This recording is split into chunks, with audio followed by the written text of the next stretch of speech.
Togo Info, le Togo à votre portée.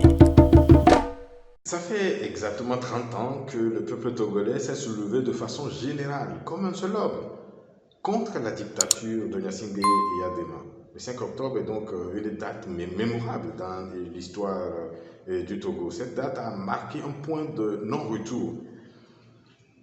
Nous devons dire que la CDPA a joué un rôle primordial dans l'avènement du 5 octobre 1990. Parce que vous savez que depuis les événements tragiques de septembre 1986, il n'y avait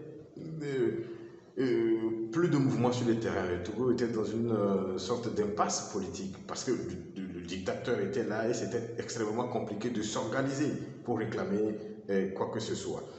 Alors, c'est dans ce contexte que la CDPA a été créée de façon clandestine, bien sûr, en France, par un groupe restreint de Togolais. Alors, ils ont élaboré un manifeste dénommé l'Alternative et ont réussi à diffuser ce manifeste-là au sein de la population, à travers des tracts, bien sûr. Et cela a éveillé les consciences et les Togolais ont décidé de tourner la page de cette dictature-là. Alors, nous devons quand même reconnaître ce grand rôle que la CDP a eu à jouer. Alors, c'est justement dans la distribution de ces tracts que Logo Dossoubi et Tino Doglo Agbelenko ont été arrêtés. Et vous savez que c'est leur arrestation qui finira par déclencher le soulèvement populaire du 5 octobre 1990. En effet, ils ont été jugés. Premièrement, en septembre, le 1er septembre 1990, il devrait y avoir un deuxième jugement le 5 octobre. Le jugement a eu lieu, mais qu'est-ce qu'on a constaté dès le matin? Les populations togolaises, les jeunes, tout le monde, les gens ont pris d'assaut le palais de la justice en réclamant la liberté de Logo, de Souvier, de Doglo à Gbelenko. La pression était énorme finalement, ils ont été libérés, mais on a constaté que les populations ont soif de changement et de liberté. Alors, ils résonnaient dans la masse l'hymne national, la terre de nos aïeux, qui Yadema avait interdit il y a 15 ans de cela. Cet hymne national résonnait. On pouvait entendre également nous voulons le changement, le non non au parti unique, oui au multipartisme. Et voilà.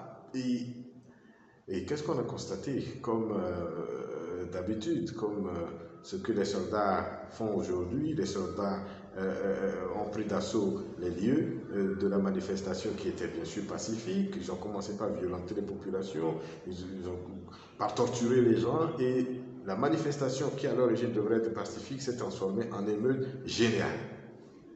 Et voilà, le 5 octobre, nous savons ce que ça a apporté au Togo. Aujourd'hui, nous pouvons dire qu'il y a une certaine liberté. Il y a une certaine liberté d'expression, même si ce n'est pas absolu et qu'il y a beaucoup de choses encore à améliorer. Il y a encore des gens qui sont toujours en prison pour leur opinion.